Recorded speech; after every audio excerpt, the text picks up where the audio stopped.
Merhaba çocuklar. Doğal sayılarla çarpma ve bölme işlemleriyle ilgili birkaç soru çözeceğiz şimdi.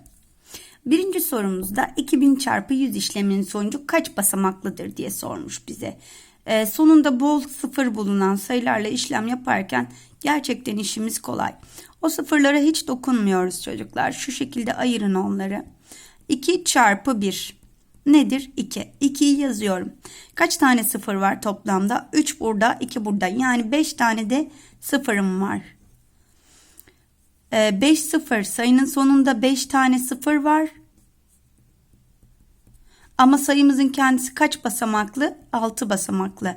Yani cevabımız 6 basamaklı olacak. Bir de 2'nin kendisi var çünkü. Toplam 6 basamak eder. İkinci sorumuzda 24 çarpı üçgen eşittir 3024 ise üçgen sayısını bulunuz demiş. 2 tane çarpanımız var. Çarpım sonucumuz da 3024. Çarpanlardan biri verilmediğinde çarpım verilen diğer çarpana bölünebilir. Bu tarz sorularda çocuklar basit örneklerden yola çıkın. Mesela 3 çarpı kare desin size eşittir 30 ise kareye hemen ne dersiniz? 10 değil mi? 3 ile neyi çarparsam 30 eder? 10'u. Ne yaptınız aslında? 30'u 3'e böldünüz, 10 buldunuz değil mi? Basit bir örnekten yola çıkarsak kuralı elde edebiliriz aslında. 3024'ü 24'e böleceğiz. 3'ün içinde olmadığı için 30'un içinde bakıyorum. 24. 10'dan 4 çıktı 6. 2'den 2 çıktı 0. 2 aşağıya bakın. 62'nin içinde 24. 2 kere vardır.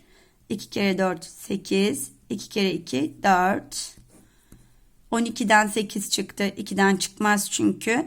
4. 5'ten 4 çıktı 1. 4 aşağıya. 144'ün içinde 24. 6 kere 6 kere 4 24. Elde var 2. 6 kere 2 12. 2 de elde 14.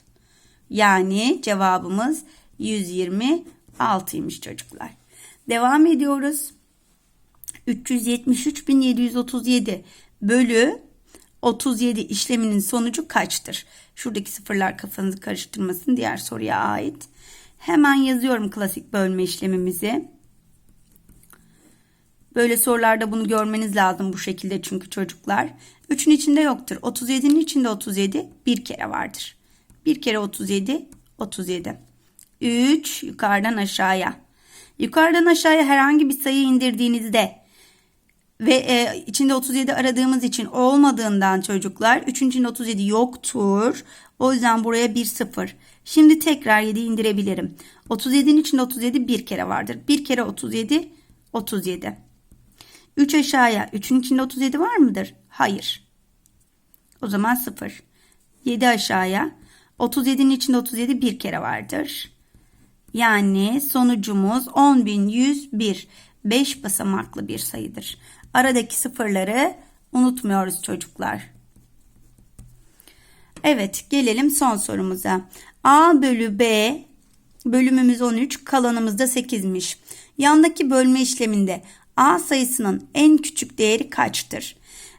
A sayısını nasıl buluruz çocuklar? Bölen, bölüm ve kalan. Bölenle bunu çarparız. Kalanı da ne yaparız? Ekleriz. B'ye en çok kaç veririm ya da en az kaç veririm? Burada en küçük dediği için küçük bir sayı vermem gerekecek. Ama bunu da neye göre küçük? Neye göre belirleyeceğim? 8'e göre. Bölen daima kalandan ne olmak zorunda çocuklar? Büyük. Yani B yerine en az 9 gelebilir.